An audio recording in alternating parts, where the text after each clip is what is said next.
one of the issues that we've run into in the State House this year, specifically with as it pertains to right to work and other legislation, is that we've got a governor who's not very cooperative, and hopefully we're going to be changing that in the future, in the very near future. And so that comment has absolutely nothing to do with the next person I'm going to bring up. He is known throughout the state as a conservative, and he is also the purveyor of the Granite Oath belt. And please welcome Ovide Lamontagne.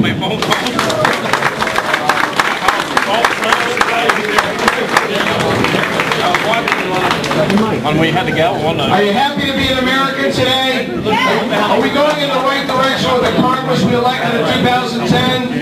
Yes. Do we need more work to be done here in New Hampshire? Absolutely. We need a governor who can work with Bill O'Brien, Peter Bragdon, and the new conservatives we've elected, who will stand with the families of this country, of this state. Who will stand with the families and say yes to parental notification. That's what we need, is a new leader in New Hampshire.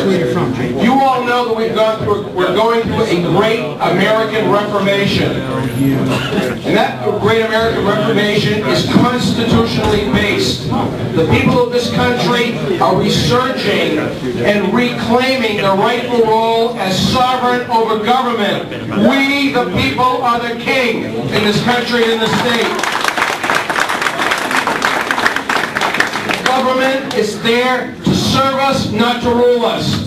And we are going to continue to fight to reclaim our rightful place. And the realignment we're seeing, devolving power from Washington back to the states, has only begun in 2010, and it needs to continue.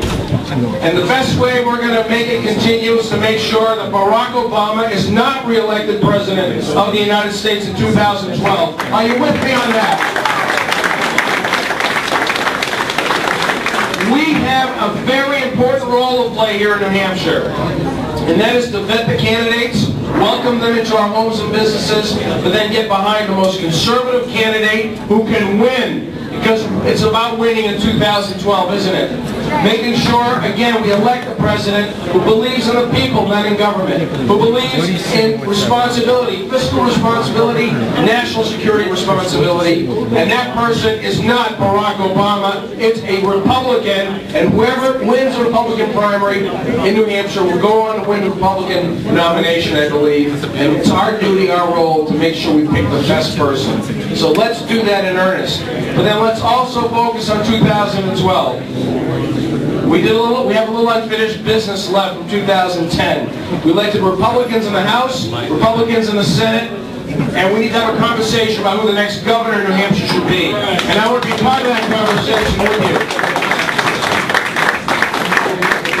When I was a candidate for U.S. Senate last year, our campaign was ignited by the straw poll results that took place right here.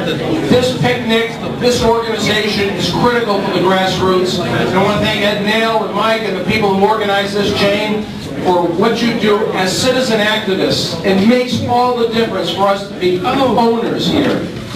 And during that course of that campaign, somebody asked me at a house party, what's the greatest threat to New Hampshire?